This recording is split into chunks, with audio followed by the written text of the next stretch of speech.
You ask Tiger to solve. This deals with linear equations with one unknown. The final result is x equals 5. Let's solve it step by step. Group all x terms on the left side of the equation. Subtract 5x from both sides. Group like terms. Simplify the arithmetic. Group like terms. Simplify the arithmetic.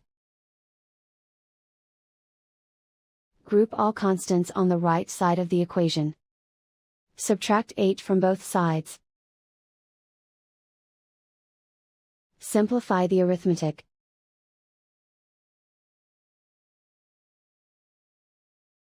Convert the x into a positive number.